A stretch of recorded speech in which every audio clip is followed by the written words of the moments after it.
I want to be that person for others that wasn't there for me. That's the type of person I want to be. So like growing up, my parents unfortunately weren't there for my all moments, and now I want to be there for my kids for the all moment. We either learn or become what we're taught. Welcome back to another episode of Culture Camp. I got a treat for you today. I got Mr. Murphy Yang. What's going on, man? What up? What up? Murphy, you're an incredible human being. I just want to say that first and foremost. I've known you I've known you for a really long time, but I've gotten to really know you for, just last, 9 months? Yeah. Something like that. You are one of the coolest people I've ever met. You are at Murphy Yangster is your Instagram handle. You are a content creator and content connoisseur, I will say. You've done content for Cardi B, Sweetie, Travis Barker, 2 Chainz, Logan Paul, Dave Sparks, Sean Whalen, Dan Fleischman, Drake in a little bit, and pretty much everybody else I know. Everybody. You're also a dancer, and a freaking amazing dancer, and a former entertainer with a dance crew in LA and Vegas that is very well known, and we're not going to name names. Yeah. No, my life's crazy. And I have ADHD, so I apologize to anybody who's listening to this because we're going to go all over the place, so I apologize already. So, yeah. No, dude, I'm super excited about this one because I get to ask a lot about you, actually. And you're all over the place with me, with a lot of other different people, a lot of celebrities, and everybody's like, you're the most mysterious man in the world. I love it. Yeah. I mean, it's crazy because you're literally one of the best dudes I know and got the biggest heart. And you've gone through a lot in your life. Yeah.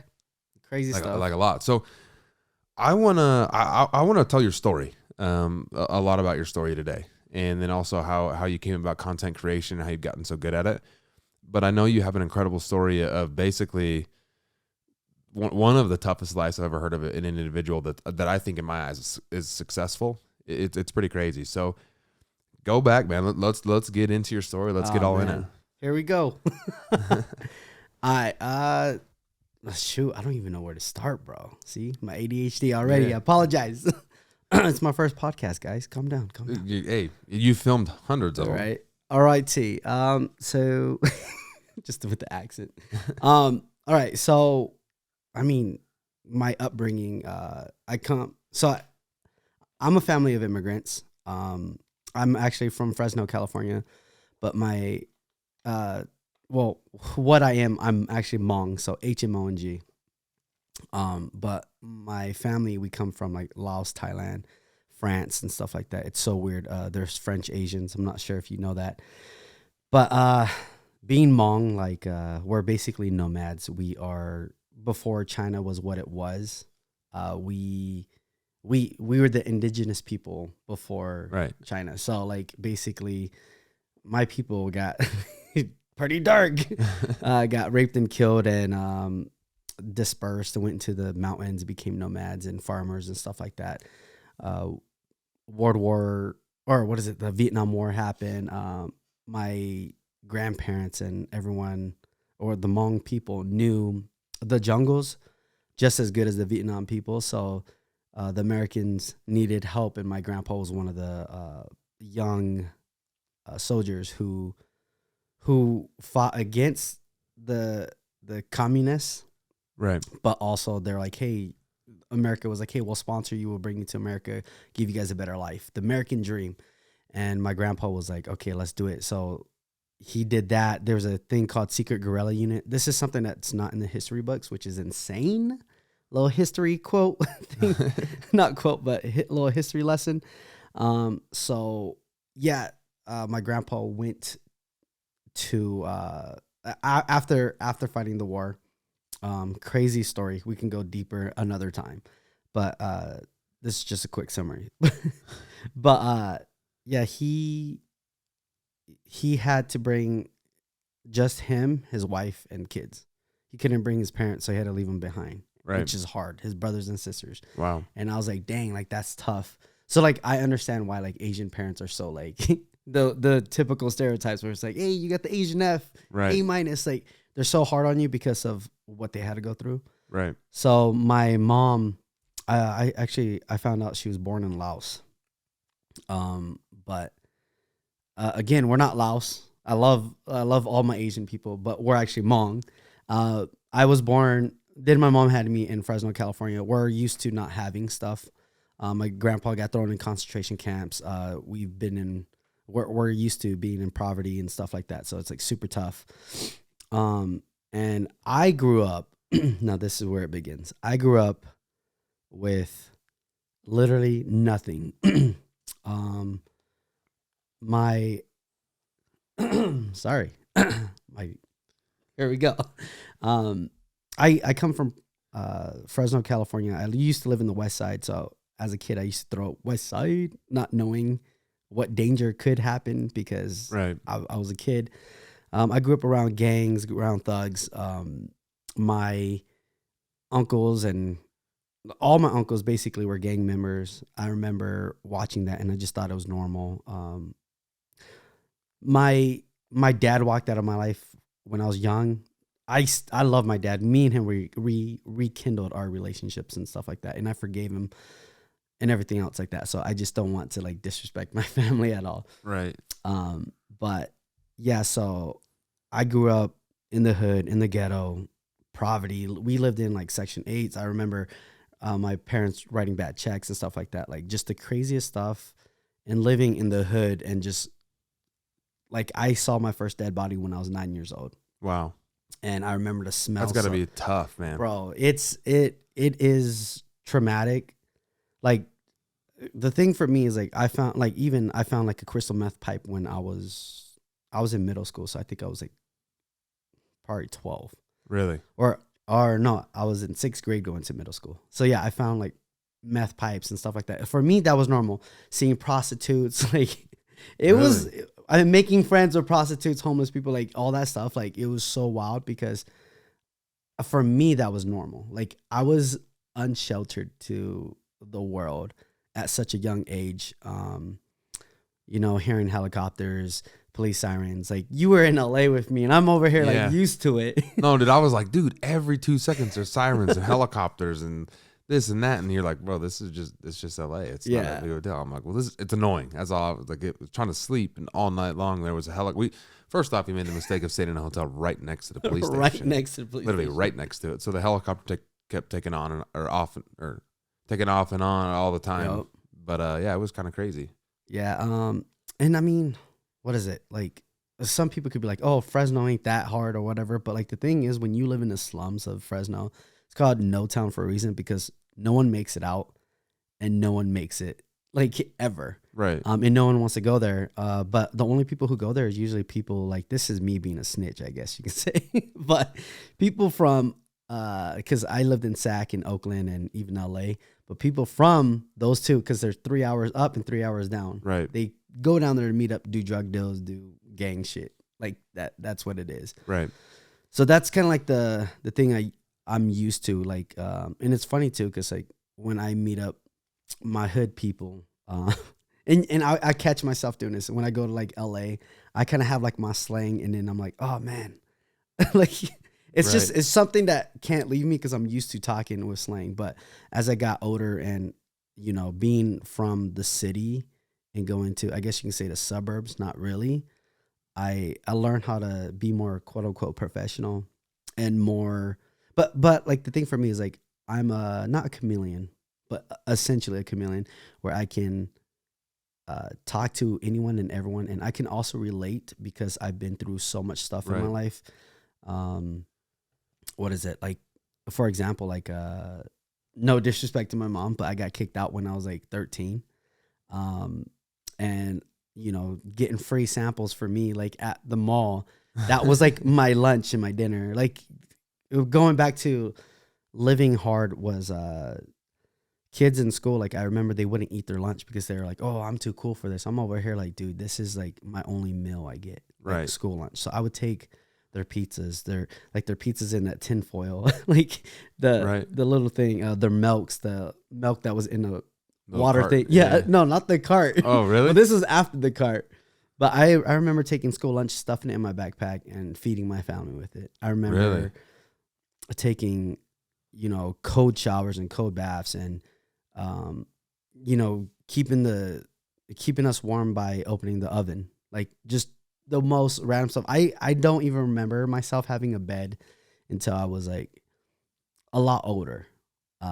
but like my Really? own bedroom. Let me say that. My own bedroom. So coming from where and this is just me being like nonchalant and like like how would you say it, sugarcoating my life. Yeah, I mean we've gotten pretty deep in it. It's pretty intense. I mean the stuff that you went through, the stuff that you saw.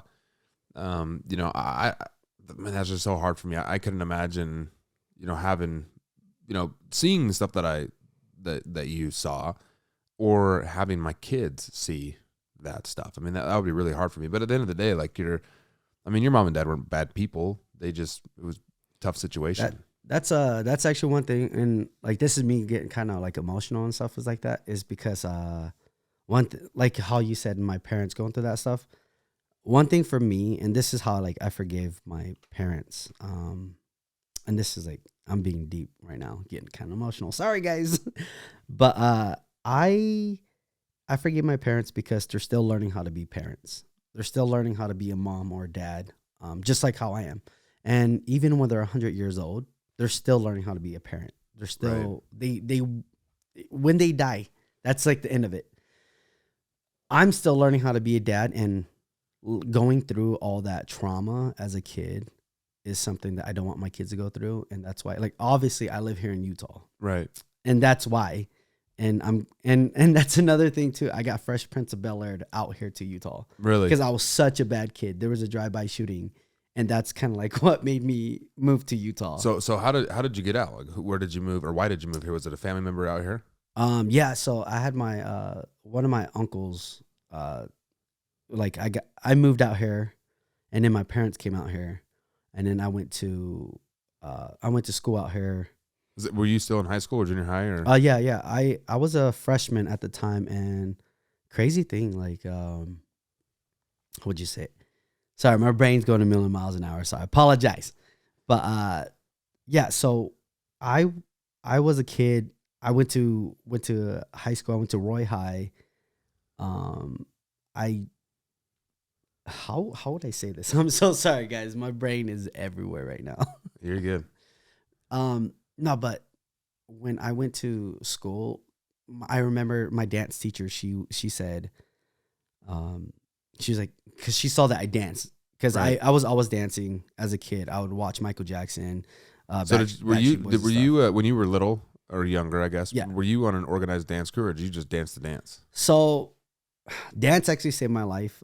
It's the reason why I am who I am. Like, I know a lot of people make jokes and they're like, oh, I'd be dead in jail. But no lie, I would be dead or in jail if it wasn't for dancing, if it wasn't for me moving to Utah.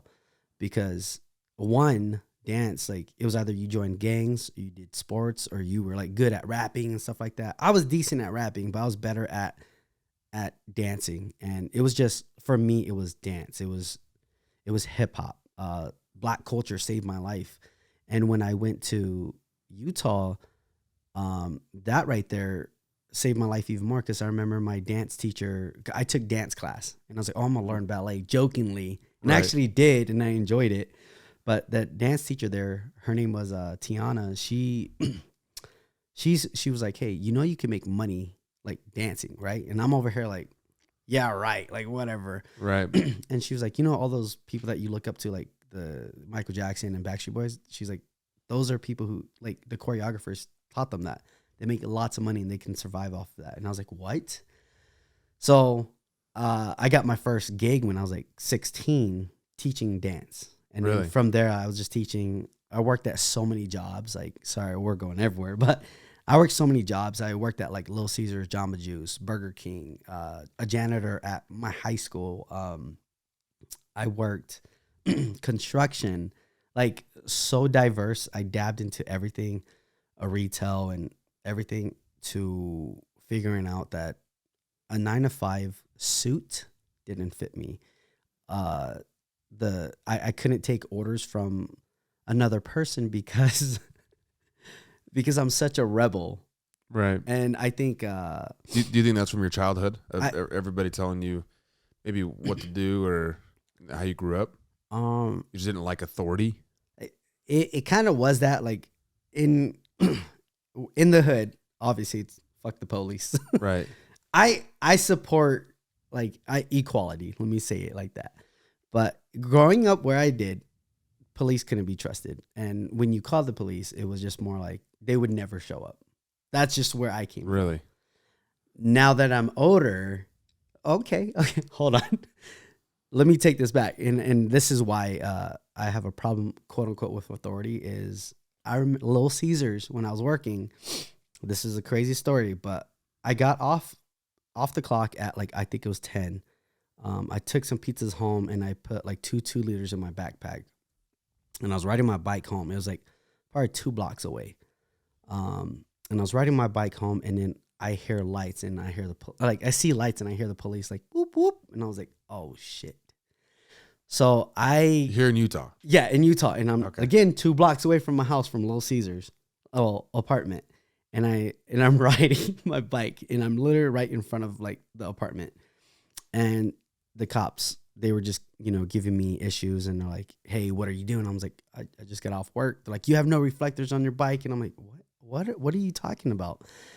And my stepdad, he's white. He comes out and he's like, hey, what's going on here? And the cops, they're like, it's none of your business. Go back home. My stepdad goes, it is my business. That's my son. And then they're like being all nice to him. They're, oh yeah, we're just making sure that he wasn't out to doing no good and da da da. This, I'm not trying to be like, hey, I got discriminated, but I'm a brown kid on a bike, pizza's in his hand, and they're like, okay, you have no reflectors, and they're trying to give me a curfew ticket. And I'm like, dude, I'm working. Like, what are you talking about? But I dealt with more discrimination out here in Utah than I did in Cali. Really? Because I got in trouble for jaywalking here in Utah. Again, it's just a different thing, a different lifestyle, different culture shock.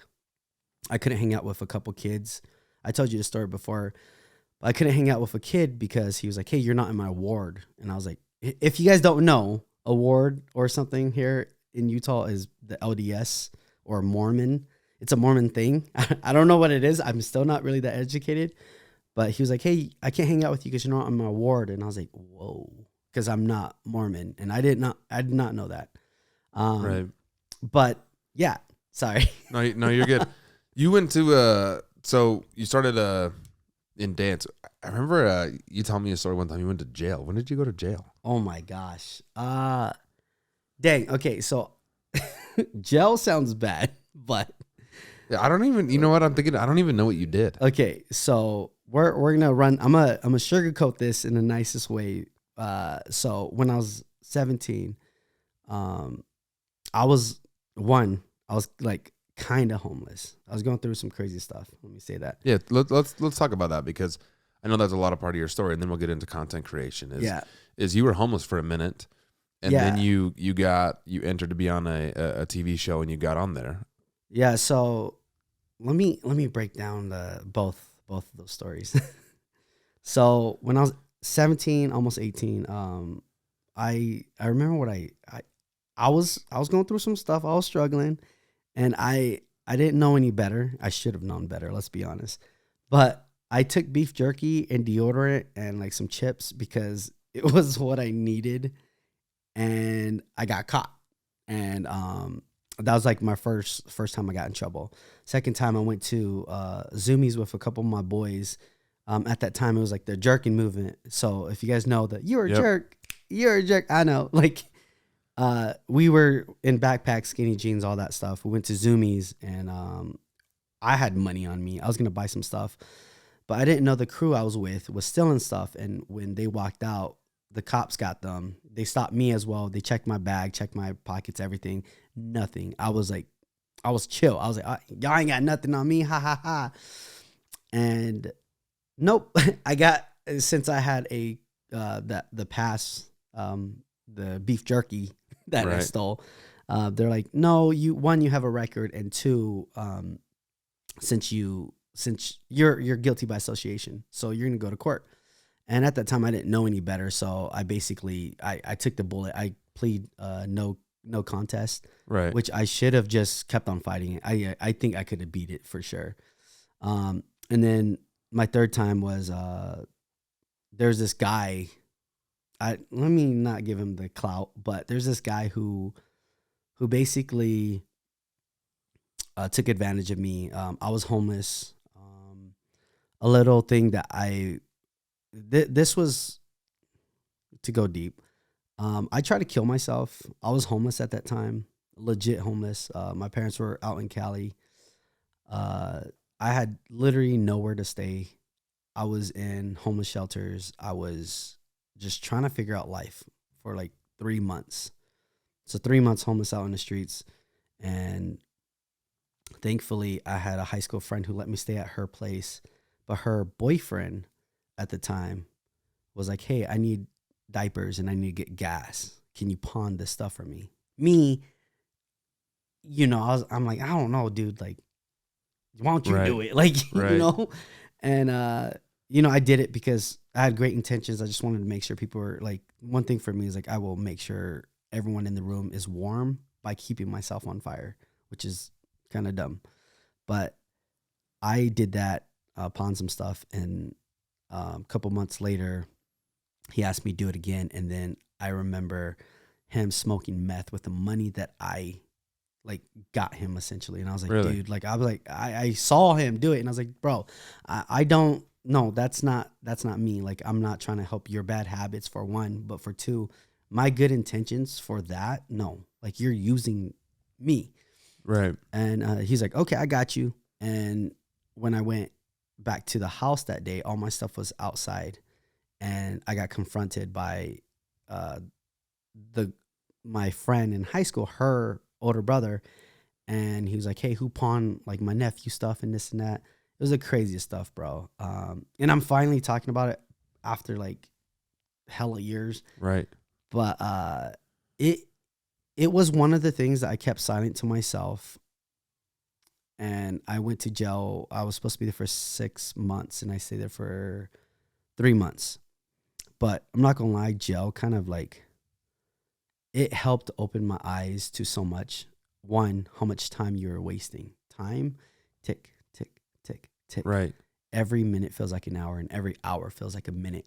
I mean, every minute feels like an hour, and every hour feels like a day. In jail. Oh yeah, I mean, there's really not a lot to do. You just kind of sit there. Yeah, I mean, but funny thing was, I actually made friends with everyone. Really? Obviously, it was me. I mean, me. that's just you. I mean, you make friends with everybody that we go to anywhere, you're talking to them. I mean, any restaurant that I've ever been with you, the waitress or waiter is your best friend by the time we leave. No, and like that's the funny thing. So like I made like friends with literally everyone, and it was like a good and bad thing because like I would get free commissary. And let me say this too, like I know I'm joking. I make light of shitty situations. But like I was breakdancing and some of the cops saw and they're like, hey dude, like that's pretty sick. And I was like, yeah, I auditioned for TV shows, da da da. I would practice every single day in jail. Really? I learned how to play spades and make spread and all this other stuff. But like I said, I make light of shitty situations because like that's just me coping. That's like my coping mechanism where I make jokes out of a city situation. So like when I try to kill myself, I cut my arm and I was like, oh, dang, I need to cut it out. When I was in a hospital dying, like I was just making stupid jokes because I didn't know how to handle that trauma and that situation. Wow. And like to go deep and to go to now that subject is, when I try to kill myself, there was so much stuff going on in my life, but I'm grateful for surviving and being a survivor from killing myself because I have a family now. I'm blessed to have my wife. I'm blessed to have the friends I do and everything else like that. I think the reason why I tried to take my life was because I was around people who made me feel lonely. And that's Really? tough. And I'm like trying not to cry or be emotional, but I was surrounded by so many people who loved, quote unquote, me. But when I was down, struggling, nobody was there. Really? I was so hurt. I was so devastated that nobody was there. And when I tried to kill myself, I remember my phone blowing up. I remember Facebook messages and everything. Murphy, are you okay? You good? I didn't see how much I've impacted people. at the same time, I didn't also feel that love. It was so tough for me. Right. Sorry to No, and I know that it was tough for you, and you know you talk about it a lot, and you're actually really open about your suicide attempt, and you wear your scar. I mean, you have a gnarly scar on your, I think it's your left arm. Yeah. Your left arm. It's my left arm. Yeah, and I mean it's huge, and you're not trying to hide it. You're not trying to, people ask you, you're pretty forthcoming with it. Yeah. And is that a part of, your story, or is that like closure, or does that like help you at all of just being like, yeah, that's what it is, instead of trying to hide behind it? Because I know a lot of people, that is a very tough thing to talk about. So I know people in my life that have had attempts, and they do not talk about it. It's not like they. I mean, I've seen you post it on Instagram. I've seen you post it on people just be like, hey, what's your scar? Like, I tried to kill myself. They're like, think you're joking. You're like, I'm not kidding. Yeah. And they're like, whoa. Yeah. The reason why I'm so open about suicide and trying to kill myself, or like my suicide attempts, is because if I can save one life, that's all that matters. And if I can save another life, and another, by being open and honest, and with literally anyone and everyone, maybe it starts with me, because I've gone through depression. I've gone through all that stuff, and Right. I'm not trying to say depression as a word. No, actually gone through it. And the thing about depression too is, it's not something that somebody can tell you. It's something that you have to go through by yourself, and it could take days, it could take months, it could Right. take years. Well, it's hard for people to relate, because I know one thing for me is, Yeah, that's where I've struggled with people in relationships is, I've never, like, I feel like I've had moments of depression where, like, you just, maybe for a day, you're just like, this stuff bothers you. mm-hmm. But I don't think I can ever say that I've ever had depression or like been depressed. And I've had a really hard time relating with other people that are quote unquote depressed, or like, that have depression or depressed. Like, I'm just like, dude, just snap out of it. Just tell yourself that, like, it's a mindset thing. And like, I've learned a lot about it. Like, I obviously was, I'll call myself ignorant on the subject, and Mm-hmm. not educated on it, but I've definitely educated myself on it, because I think it's so important. And who am I to say, you're not depressed or you are depressed, but maybe I can help you in one way of doing something exciting, or getting you involved in stuff, or I can see that you're down, or like knowing. A lot of people are like, oh, I couldn't even tell. Like, are you freaking kidding me? There's so many signs of things like that. Like, well, now, I mean, but I've educated myself. Before, I had no idea. I just thought you were sleepy, or thought you didn't want to do anything, or always tired, or whatever. I mean, I think it's really important to educate yourself on that. Yeah. And going back to the subject, like going back to the subject of like, why am I so open about suicide, is because a lot of people like me, I'm smiling all the time. Right. I'm always happy. But sometimes it's the happiest person you have to watch out for, because those are the people who will end up taking their lives, because they're so used to taking care of everyone else, and they're not, like, a quote. They're filling everybody up but themselves. Yes. The hardest thing about being a strong person is that nobody ever asks you if you're okay. Wow. And that right there, like, I remember reading that quote, and I was I bawled my eyes out. Another time I bawled my eyes out was I was smiling. This was when I was homeless. Sorry, I'm going everywhere. Also, like Sean, like how he said no time limit. Same here, bro. Right. Because I'm going everywhere. But I remember when I was homeless, the hardest part, or like, let me go back.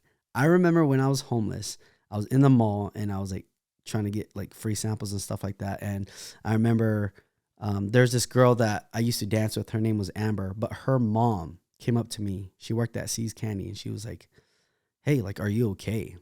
And I was like, yeah, like, I'm good. Why? And she saw me every day at the mall. Okay. Really?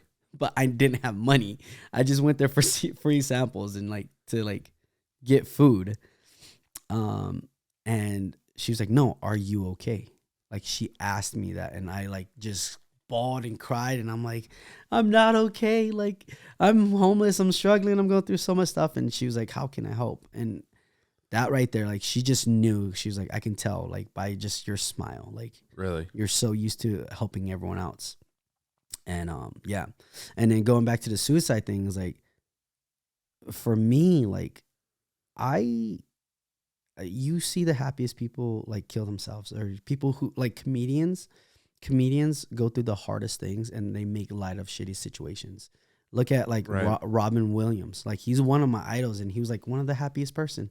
Right. And boom, like we, I think we live in a world where everything has to be perfect, but it's okay. Like now, I'm okay with my flaws, and I think we should all be okay with our flaws and be okay with being just normal human beings. When I say normal, like I have ADHD. I've gone through so much stuff in my life, and I think if we talk about it instead of just ignore it, we can change the world one person or one talk at a time. Right. Because I really believe that for me, like when I talk about it, there's people who are like, thank you for talking about suicide. Thank you for doing this because it saved my life. Right. A girl in my high school, again, it starts with a conversation, or it starts with a hello, hey, you look great today. Like stuff like that can change somebody's life. Because there was this message, and I need to go find it again, but it was this girl who said, thank you for saving my life. You came up to me, played my violin. You played Usher, yeah, because I knew how to play violin. And she goes, that made my day. And she goes, that day I was thinking about killing myself, but because of you, I'm still here. Really? And I was like, wow, I did not know I had that effect. Because I was just a dancer guy who was just enjoying life, having fun. Right. And her opening that up to me, I was like, maybe I can save people. Like it. And I get enjoyment from helping people, saving people, serving people. Well, and I know that because, you know, we're talking about this. You're not talking about it to say, look at me, poor me, blah, blah, blah, blah. Like you genuinely want to help people. And I've been around you quite a bit. I mean, we've traveled a lot. So many times. Yeah. And, you know, you're always trying to help people, always like you never like, sometimes like I'll brush people off or like, hey, like, and you'll like go engage with them. Like you engage, like when you talk to people, like you're engaged. It's not just like, hey, how's it going? Like you engage with them.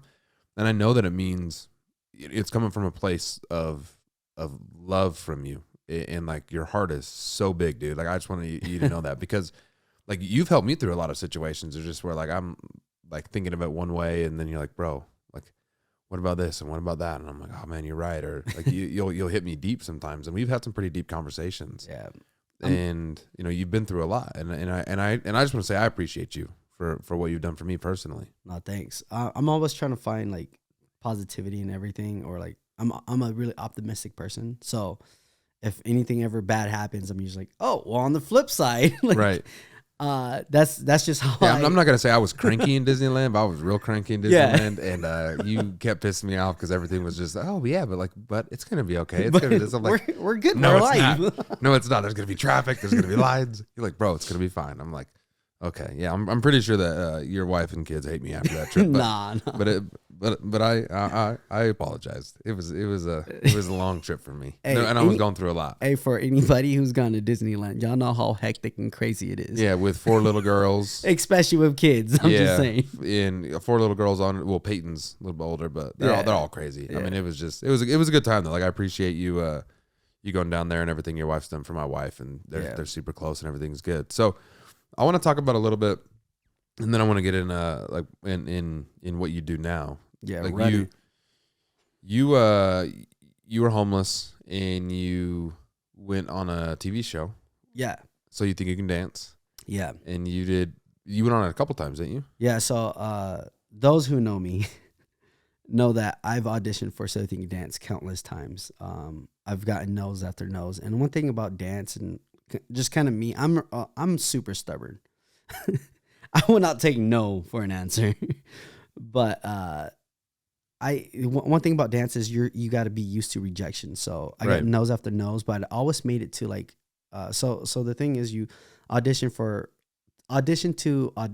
get on the TV show. Right. To audition. Right. So there's 3 processes to get to auditioning. And I would also make it to like the TV part. But I auditioned and I made it my first time on TV. That was part of like my 3rd try. So 3rd time's a charm. I made it on TV. It was my story at the time where I was homeless and going through the most. My ex-girlfriend was on there at the time. She actually passed away last year, so rest in peace.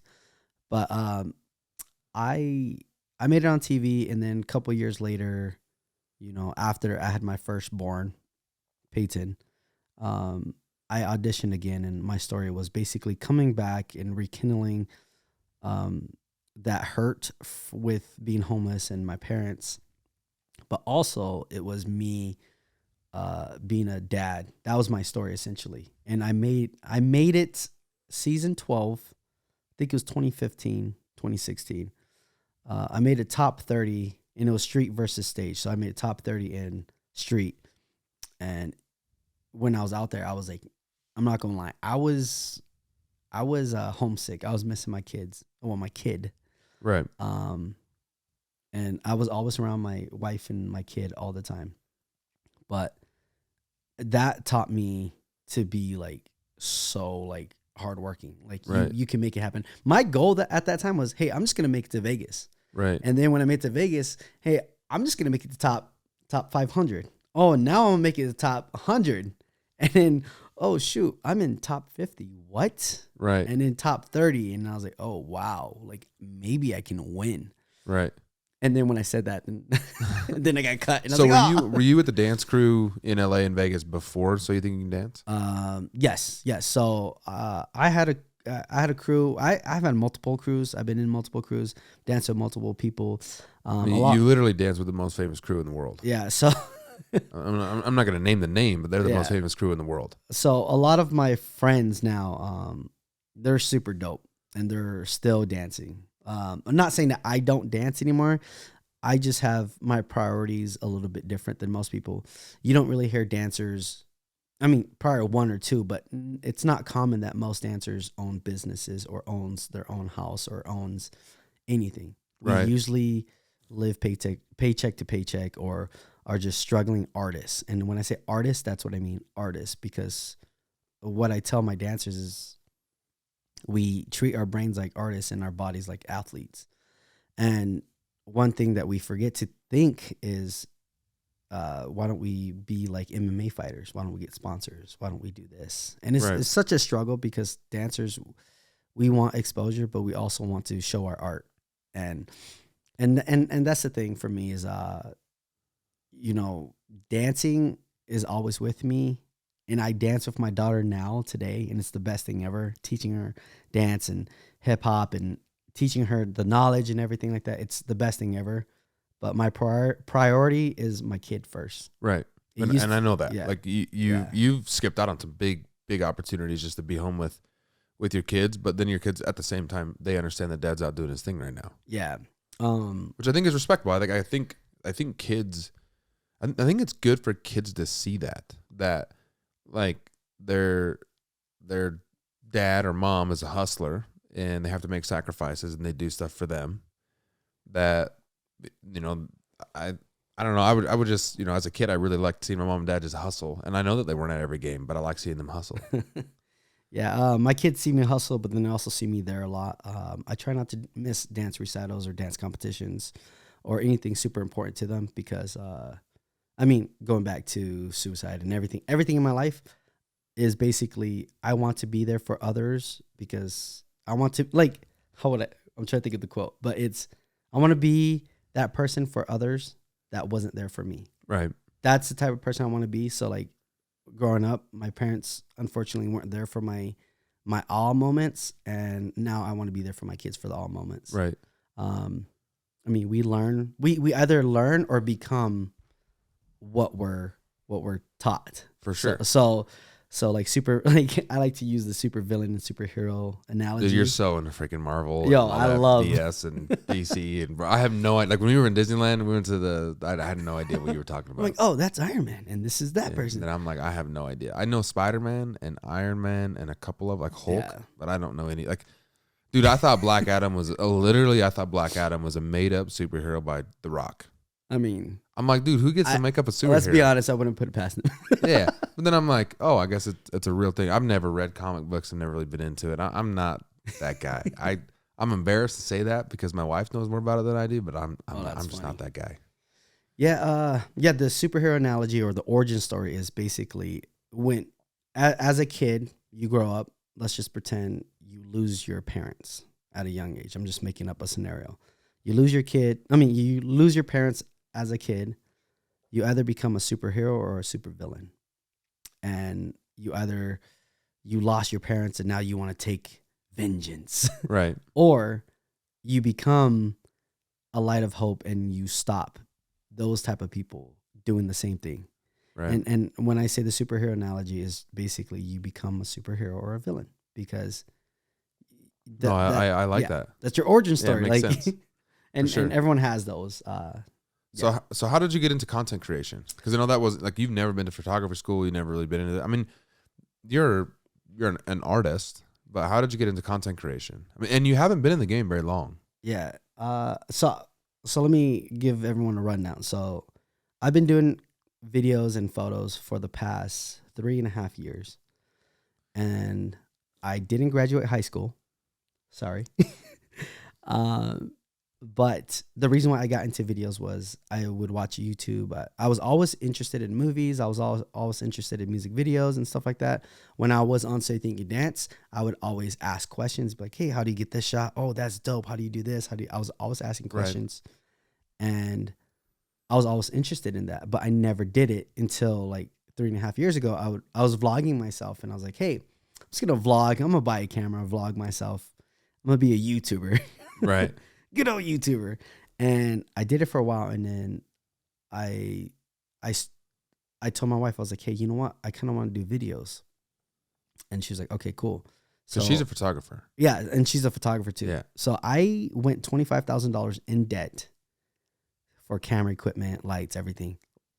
Like that's more than you need, but 25. Bro, I did not spend that on this podcast. Yeah. I got lots of stuff. $25,000 into a really good camera, really good mic, really good everything. And then YouTube was like my information. And obviously other people who were in the field filming and people who filmed me before, because I was always in front of the camera, talked to the people behind the camera and just learned. Right. So I did tons of research, and then I remember I think it was Keaton, the muscle. Keaton the muscle. But he asked me, he was like, hey, can you do some ads for me? Like, your stuff is dope, like super sick. And I was like, oh yeah, for sure. Like, he's like, yeah, I'll pay you $500. I was like, yo, $500? Okay. At that time, I was teaching dance. I was pursuing the dream as a dancer. I had my kid, but like I worked at Buffalo Wild Wings. I was thrifting. I was selling clothes. I was making superhero costumes, Spider-Man, and all that stuff. Really? I was hustling, bro. On top of that, doing whatever it takes. Yeah, and on top of that, doing videos. And I was doing videos here and there for like gyms and stuff like that. Right. So I was like, hey, into that, and I was like, okay, I want to work out and also learn and also film. But Keaton asked me to film like a One Mission nutrition video. And I did it, and he paid me $500, and I was like, yo, I'm going to do this full time. Right. Bet. And I did that for a couple months, and then I quit my job, like, which I'm not saying that you should, but I was like, hey, I'm going to jump into it. I'm going to just do videos. Right. And I did videos, and then I got really good, and I remember I met this other videographer who's been doing it for like 10, 20 years. And I have a chip on my shoulder for one. But he was like, yeah, I was like, hey, I want to do what you've been doing in 10, 20 years. I want to do that in 2. And he made fun of me. He was like, ha, really? He was like, ha, sure, whatever, buddy. Well, I hold my beer, bro. And I totally understand. Like, it takes time and it takes talent and stuff like that. But it totally does. I mean, I've tried to fake it just a little bit through this podcast and through some stuff I'm doing. I'm like, dude, I have no idea how he does that. Right. Like, I've tried to shoot videos of me traveling. I'm like, drives me nuts. Because when I feel that you are doing your thing, you're like, I just feel like it's not that much. Like when we went to Vegas and did the whole thing with Brad Lee, I'm like, you're not really filming very much. And then you come out with this crazy video. I'm like, what the heck? We'll get into that. We'll get into that in a bit. But yeah, like there's two, those two things where they're like, hey, there's talent and then there's hard workers. Right. A hard worker will beat talent any day. For sure. But imagine a person who has talent who can also outwork everyone. One thing about me is like when I was working those shitty jobs, Burger King and stuff like that, I wanted to be the best. Right. And I was like, oh, well, homeboy's good. Okay, well, I'm going to push myself to be better. And it wasn't a competition thing. It was just I wanted to be the best. Dude, I can totally agree with that because like I worked at Costa Vida and bro, I could make a burrito better than anybody. Still to this day, I teach everybody how to fold a burrito because I feel like no one can fold a right burrito. But like, you know how like we put the little the tins and like you put the for to go and like you spin it as fast. Dude, I could spin it faster than anybody else. Yep. And I took everything extreme, and I've always been like that. I've always taken everything to the whatever extreme. But I just couldn't be mediocre. Like even when I worked at Hollister, bro, like this sounds stupid. Like I took so much pride in folding clothes and pride in customer service and pride in how I looked and pride in helping people. And like it was a silly, like, you know, part. Well, actually I was the only full-time, like one of the only full-time employees there. I was what they called a Hollister model. Hey. Not that means anything, but I guess that was my title. Hollister. Yeah. But it was hard for me to be mediocre. Like even working with my mom and dad, doing different things like around their house and stuff, I couldn't be mediocre. Like it was not in my blood to do stuff half-assed. Like I had to do stuff perfectly, complete, to the best. But it was like almost a respect thing to me. Like I felt like if you were my boss and I was doing stuff half-assed, it was disrespectful. Yeah. No, I totally know what you mean. Like, and I think that's what like separates like a quote unquote average. And I mean this with respect and no disrespect. No, it's true because be hard on people because if you're out there and you're like, oh God, I'm just gonna basically punch in. I'm gonna do the minimum last until I punch out. Screw you. Like seriously, like if you're that type of person, like I try to look for those people, like, and we do like have, you know, I'm not gonna say like our company's perfect. We do have those sometimes, but like I hate that. Like when you are doing the bare minimum. Like you're just basically doing everything, I guess, in your job description at like the least amount of percent as possible. It drives me nuts. And in my eyes, like if you're that type of person, then I will be strong. I don't think you'll ever be super successful and whatever. I mean, success means different than other people, but you will never be well off. You'll never be sought after. Like if you did mediocre videos and mediocre all the time, like you would not be sought after by Drake, by Sweetie, by Cardi B, by Travis Barker, 2 Chainz, Dan Fleischman, Sean Whalen, pretty much everybody else in America, because of a mediocre, like, dude, you are incredible at what you do at your craft, but there's a lot of videographers out there. Now, there's a lot of great content creators and videographers out there, like a lot of fantastic ones. Like, I don't want to take that away from anybody, but you're right. Like there is a difference in how you carry yourself than a lot more than I've seen. And I work with great videographers, like Lost Boys does this podcast. He's dope. You do also film a lot of this like I just bounce around to whatever. But yeah, dude, don't be soft. Be hard on it. Say, yeah, you will suck your whole life if you're just mediocre, because dude, it just pisses me off. Because I just know that people are so much better than that. I feel like if you do things mediocre, you're just not living up to your potential. Yeah, I mean, I feel you. You're too nice, dude. Murphy, I shut am up. nice. I'm sorry, guys. I'm way too nice. But yeah, I mean, back to the topic of like, I always wanted to be the best. Like Burger King, I want to be the best burger flipper. Jamba Juice, I want to be the fastest and like the best. And the best strawberries wild ever. Right. And I think that's why I got into videos too, especially was because when I got punished for being good. So explaining that is like, it's either you're really good and get punished, so you get paid hourly, or I can get the most out of minimum time because I'm so good. Right. So that's why I was joking. No, you're good. I'm struggling today. Yeah. Jason needs to quit puffing. I I'm know. just kidding. I'm just kidding, guys. I got all these water bottles right here, and I sucked it down. But yeah, I mean the whole video thing, like my brain. So like everyone knows, and you guys should know by already with this conversation, I have ADHD. So when I'm filming, my brain goes everywhere, and I'm thinking, and I'm like, oh my gosh, okay, how can I tell a story? So I'm telling a story this way. So like when I'm filming you and that Vegas trip, right, in my head, I kind of already have a story. When I'm filming, I'm like, okay, I know where this is going. I know where that is going. One thing about doing videos, and especially like quote unquote Polaroid is you only have one shot. Right. And that's the reason why I love the term run and gun, which is a video term. I run and gun because you only have one shot, one opportunity. Sounds like Eminem. But you really do. You have one shot, one opportunity. And if you miss that shot, you won't ever get it again. And that's one thing for me, and why I hustle so hard is because I only have one shot. There is no plan B. There's only plan A, and plan A is to make it and kill it every single time. Right. While impacting others. So like I said a thing, you know, I want to inspire and aspire before I expire. Right. And that's how I've always been. And Which is so powerful, because I think that with anything in life, I think that that's a great model to live by. yeah. And I mean, I love helping people. I love telling other people's story. One thing that my wife has been on me, and especially you and everyone else, they're like, you need to create content for yourself because other people need to hear your story, because I'm so used to creating other people's story. And I'm like, but I'm not getting paid. Yeah. And my wife goes, who cares about the money? Right. I'm like, you're right.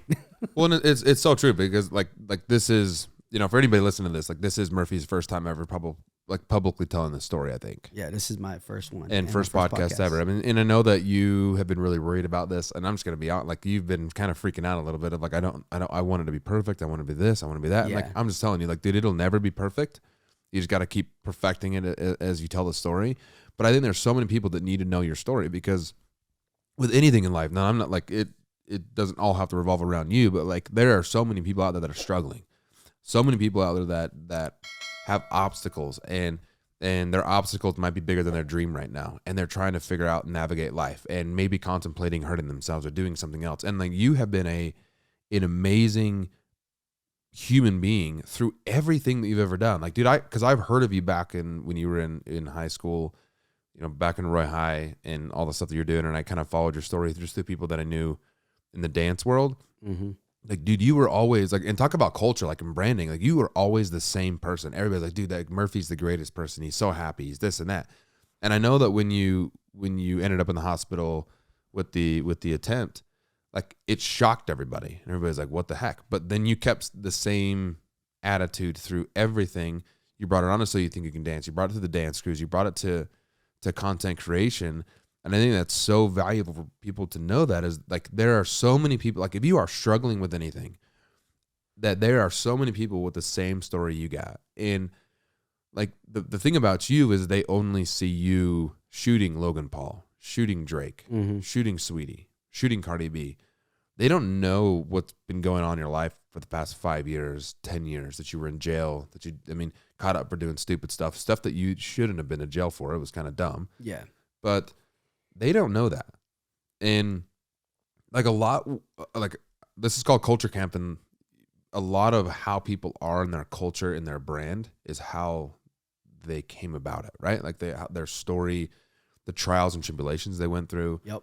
Most of the time, like there's hardly anybody on this show that I've had just, everything's perfect, and there's really not a whole lot to talk about, and I'm just perfect. Like, everybody goes through struggles, but the crazy thing is everybody thinks they're alone.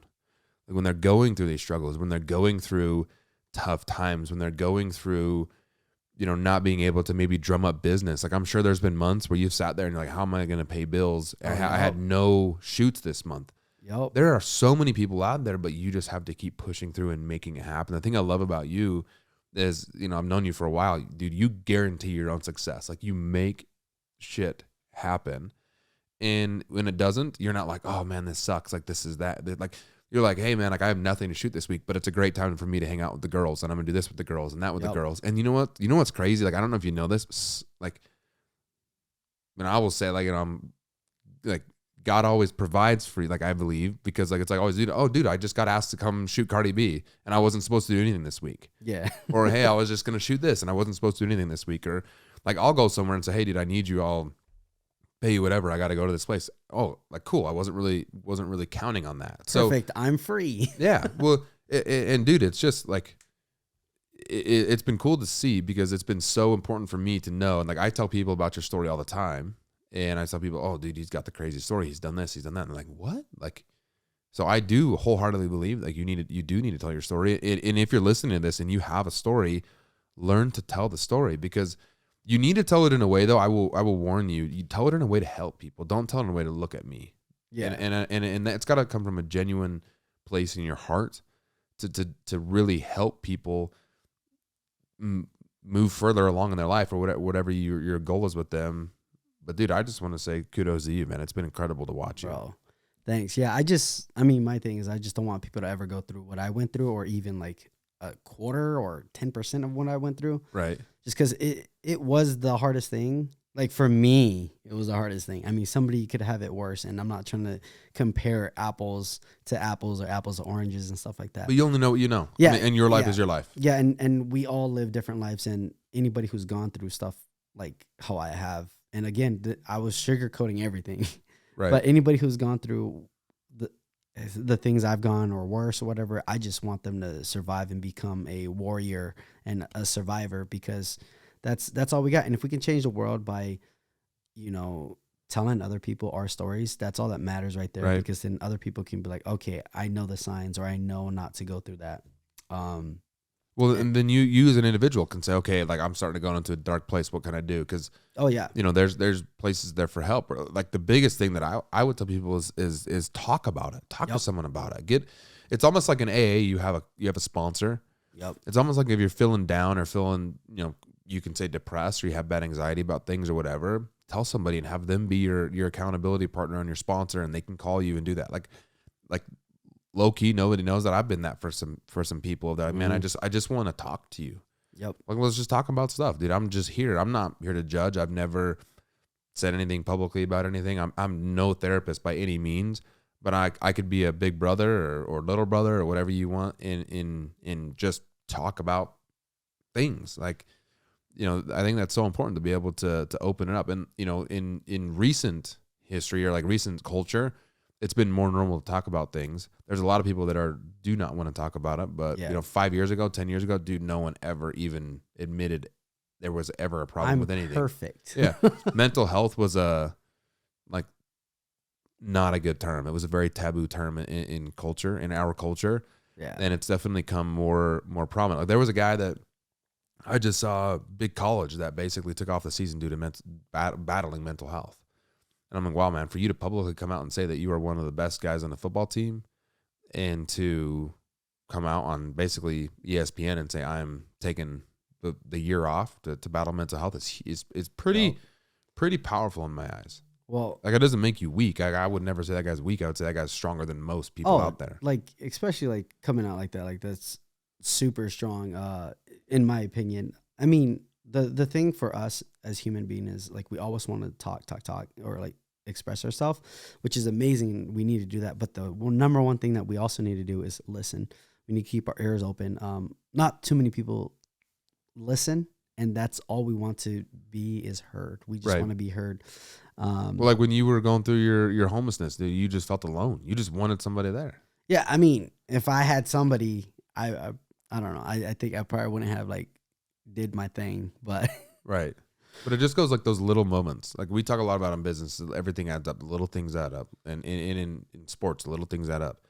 In life, the little things add up. Well, I mean, in like how you're talking about culture and stuff like that, like it's what I do with branding. So like in videography and stuff like that, when I brand, I'm telling your story. People buy stories and personalities. They don't buy a product. Right. They don't buy it because it's like saying, hey, this water, we're going to buy it because it's water. Like most people would. But now if that water had something to stand for, a person, a face, something like that, they can relate to, they're going to buy that water over the other one because of that. And obviously the way it looks, like certain stuff like that. There's so many things that go to it, but a lot of people they don't buy products. They buy people. Right. And that's why like branding with celebrities is so important, that like someone comes out with like, Kylie Cosmetics. Yeah. Or everybody wants to buy it because it's a story, right? Yeah. When they, I think Mark Wahlberg has like a water company, or with Kobe, or R.I.P. Kobe, body armor. Like everybody want to buy body armor because him, Logan Paul, Prime. Yep. Like people want to buy those stories, then they just want to go buy it off. Like I'm not gonna lie, I bought Prime because of Logan. But really that's the only reason I heard of it was because of Logan and you. Yeah. But I mean, I mean, I can't say. I'm not a scientist. I don't know if it's better than Body Armor, Gatorade, Powerade. If that Powerade's still a thing, I don't even know. Right. Tang. Or Tang, bro, Tang, yo. Shout out. But one thing I want to talk about, kind of wrapping this up, is I know that you have a huge heart to help people. And I know you've created, well, first off, I want to shout out, dude. Thank you for donating a video to Synergy in Action and the Haugen Family Foundation for the meals that we were able to provide. The point of that was to raise awareness for what we're doing and raise awareness for Synergy in Action. We fed 1,200 people. Dude, they do that multiple times every single weekend. I think that was like 20th year. Yeah. Something like for that. 20 years. They've done that multiple times every single weekend. So shout out to Alfred Merlot, Synergy in Action, amazing people. But you've created a creator space, and which I know is a content creation company, and that's why we got the purple and the blue over here, because that's your logo colors. Yep. But tell me about creator space, because I know a lot of it is geared towards the helping people, helping individuals who need the content created, helping the content creators, and just creating like a super team of content creators. So my goal with Creator Space is to bridge the gap between creator and business. A lot of business people don't understand creators, and a lot of creators don't understand business. So my goal is to oversee everything, but help creators and business. So the beginning would be creators. I will make sure that they're taken care of, pay them hourly or a salary, and get them the gear, the like cameras, equipment, everything, even pay for their subscriptions. So they don't have to pay anything. They're just paying to work and to learn. And we train them and teach them how to be beasts and a better version of themselves. Right. And, obviously I want to promote positivity and stuff like that. So that's what I would like to have. Obviously, if you're a introvert, I would rather, like, you could be an editor and not talk to no one if that's what you want to do. Right. But if you want to be around people like me, you're out in the field hustling and killing it every single time.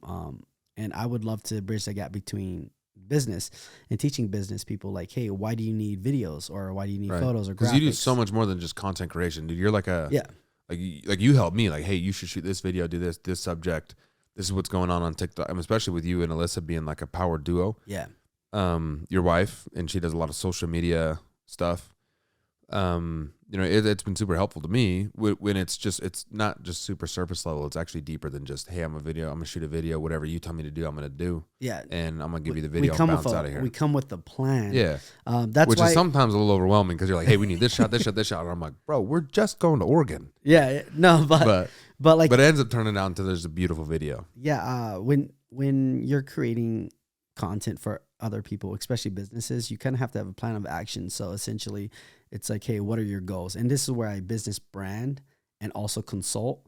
So my goal is to have these businesses succeed in 5 to 10 years as well. So I'm not just thinking of, hey, this is just another project, blah, blah, blah. No, this is another project that I'm going to be proud of. Right. So I want to make every single thing I put out to be the best thing.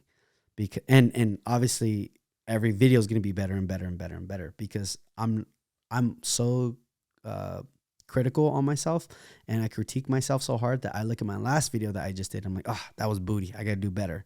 And I learn from my mistakes, or learn from my past video. How can I get a shot better? So that being said, is like helping businesses grow and scale. My goal is, it's kind of like this. If I make you money, I make money. Right. But if I don't make you money, you're never going to work with me again. Right. So I'm always trying to think of ways that I can help. So my thing is problem solving. What is the problem and how can I solve it? Right. How much money are you losing by not having me? Okay, then let's make you more money.